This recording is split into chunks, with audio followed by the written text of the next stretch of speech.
Bharat Pakistan cricket सामन्यादरम्यान Bharat देशाविरोधात घोषणा देणाऱ्या परप्रांतीय मुस्लिम व्यक्तीच्या कृत्याचा मालवणातील मुस्लिम समाजाकडून निषेध व्यक्त करण्यात आला। याबाबत मालवण तहसीलदार आणि मालवण पोलीस निरीक्षक यांना निवेदन देण्यात आलं। दरम्यान देशविरोधी भूमिका घेणाऱ्या अशा परप्रांतीयांविरोधात पोलीस प्रशासनानं कठोर कारवाई करावी, जेणेकरून असं कृत्य करण्याची हिंमत दुसऱ्या व्यक्तीची होणार नाही, असंही मुस्लिम समाज बांधवांनी सांगितलं। सुन्नत जामतुल मुसल्लिमीन मालवण संस्थेच्या वतीनं मालवणातील स्थानिक मुस्लिम रहिवाशांनी मालवण तहसीलदार आणि मालवण पोलीस निरीक्षक यांना हे निवेदन दिलं। यावेळी हसरत खान, जाबीर खान, सलीम खान, बख्तियार खान, बशीर अथनीकर, मुश्ताक अथनीकर, नदीम मुजावर, बाबा मुकादम, फारूक मुकादम, सिद्दीक पटेल, सलाम मुजावर, सरदार ताजर, इमू मुजावर, कैसर पठाण आदी उपस्थित होते।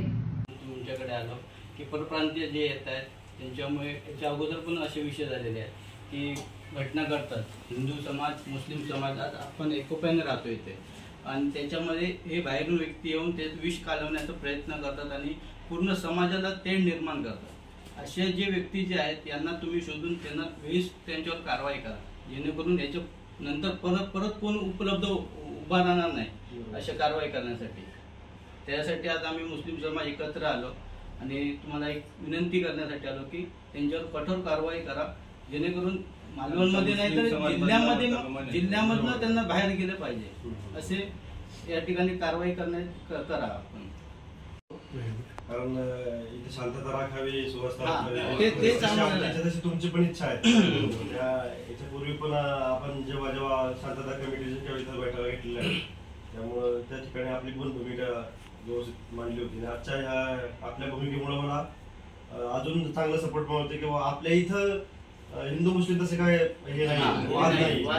काय साहेब, हे जे प्रकरण होत आहेत ना हे आज एकच बंगाल झाले। हे 5 भाऊ आहेत, या 5 भावांचे फक्त पोलीस मध्ये इकडे सुद्धा किती गुन्हे दाखल आहेत ते बघा। आता आम्ही सकाळी नगरपालिकेच्या वतीने जेवढे अवैध व्यवसाय सुरू आहेत त्याचे सुरू केलंय कारवाई करा। दोघांची कारवाई झाली, बाकीचे पण आपण शोधून करणार आहे। त्याच्यामध्ये आपल्याला जरी कुठे असं आढळलं हे येऊन काहीतरी वेगळं काय काम करतात, अवैध काहीतरी व्यवसाय करतायत, तुम्ही सरळ हाताने मला सांगा यांच्याबद्दलच। आणि परत काय हे गावातले पुढारी लोक यांनी पकडून ठेवले, मग त्यांना ते पुढे आणून ते आमच्यावर दबाव आणतात।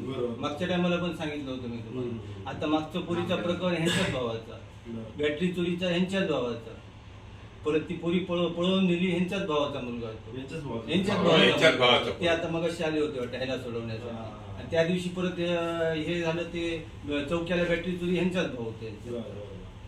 प्रत्येक प्रकरण 8 भाऊ आहेत। मागच्या टायमाला मर्डरी केल्या होत्या, हाफ मर्डरी एकमेकाचे हेच ते आपसमध्ये हे करून त्या 7-8 जण जेलमध्ये होते, ती बाई सुद्धा जेलमध्ये होती। आणि रात्रीचं हे प्रकरण तिकडे मिटलं असतं तो जाग्यावर, कारण ते विचारायला गेले होते त्या टायमाला जर त्या नमतीपणा जरा घेतली असती, झाली चुकी माफ करून ते संपलं, ते अंगावर गेले त्यांच्या बाहेरून ह्याच्यात लिहिले ते डायलॉग नाही, त्याचे डायलॉग मेरे को कौन रोक सकता है, त्याचे डायलॉग ते वाचल्यानंतरच समजतो की हे प्रकरण खरं झालं असणार म्हणून। जे बाहेरून येतात आणि मग ते कुठेतरी बाकी बंगालमध्ये एक सुद्धा केस नसणार तुमच्याकडे, त्यांचे सगळ्यांचे केसी आहे त्याच्यावर टाकतात। आणि परवा दिवशी सुद्धा ते आपसात भांडत होते जोरदार, आम्ही शुक्रवारी मशिदीजवळ, हा डॉक्टर दिग्यांची मिसेस हे झाली होती, सगळी लोक जमले होते, यांची बोंब पडलेली नाही। या 4 जणांची बंद करून घालवलं ना चांगलं होईल यांच्यात, म्हणजे त्यांना घालवलं तरी चालेल। त्यांचं काय परवाना आहे का? काय परवाना काही नाही। 7 भाऊ आहेत ते, आणि परत गावातले पुढारी धरून ठेवले आहेत। मागच्या टायमाला सुद्धा आम्हाला ते गावातलेच पुढारीने दमदाटी केली त्यांच्या बाजूने, त्याच्या आधी दुसऱ्यांकडे तोच माणूस गेला हे करायला, त्यांना त्यांची हे मिळाली, साथ मिळाली आहे, त्याच्यामध्ये जास्त अति करतात। ठीक आहे, आपण अवैध जे काय झालं भंगारच नाही, फ्रूटवाले, अवैध भाजीवाले येऊन थांबलेले सेंटरी मीटरिंग काम करणारे लोक आहेत, त्यांच्याकडे काही पुरावे नाहीयेत, सगळ्यांच्या आधार कार्डवर चेक करणार। डबल आधार कार्ड वाला मिळाला, यांचाच तो सळव,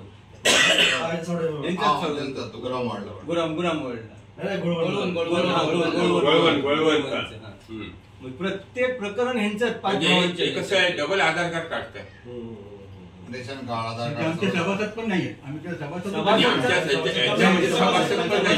सभासदचा सोडा, आमच्या वाड्यातला एखादा साधा माणूस जरी कोणतरी बोलायला गेलं तर त्याच्या अंगावर जातात, त्यांच्या अंगावर येतात ते एवढी त्यांची दहशत निर्माण करून ठेवली. हे कसे आणि ज्यांच्याकडे राहतात ना त्यांच्याकडे भांडी सुद्धा घासतील, त्यांना आपले जे करून घेतात ते बरोबर हे करून आणि तो दुसऱ्यावर दबाव टाकतात बरोबर हे करणे. दहशत निर्माण करणे असं एक कृत्य त्यांचं चालू असतं ते. ह्यांच्यामुळे कसं स्थानिक आपल्याला त्रास होतो. स्थानिक लोक आहेत जे एकत्र राहतात त्यांनाच हे होतं, त्रास होतो. आपण त्यांच्यावर जे सगळ्यांचे आधार कार्ड, व्यवसायाची परवानगी सर्व चेक करूया, खात्री करूया. इकडे सगळे कागद आहेत त्यांचे, इकडचे सगळे कागद आहेत. आधार कार्ड आमचे एक वेळ ते कागद कमी असतील पण त्यांचे आता त्यांना आता 3 महिन्यामध्ये त्यांना सर्व कागदपत्र मिळालेले आहे. 3 महिन्यामध्ये आधार कार्ड, पॅन कार्ड, तुमचं रेशन कार्ड सगळं म्हणजे सगळं त्यांना मिळालेलं आहे 3 महिन्यामध्ये. 3 महिन्यात. हा. आणि स्थानिक लोकांना फेऱ्या घालाव्या लागतात.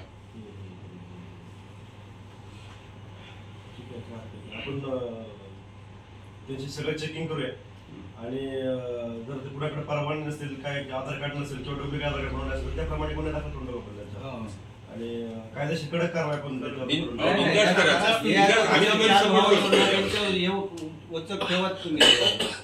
कारवाई केल्याशिवाय कसं नाही तर पुन्हा 2 भावांचं तोडलेलं आहे आपण.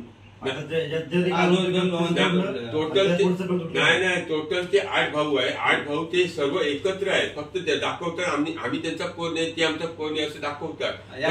एकाला हात घातलो ते सर्व सगळेजण जमा होतात. आणि ते मुलीचं पण प्रकरण झालं आणि त्या दिवशी मुलीचा मॅटर झाला त्याचीच मुली संजय गुडची पोरी पळवलेली बघा. ती पण ह्यांचीच आहे.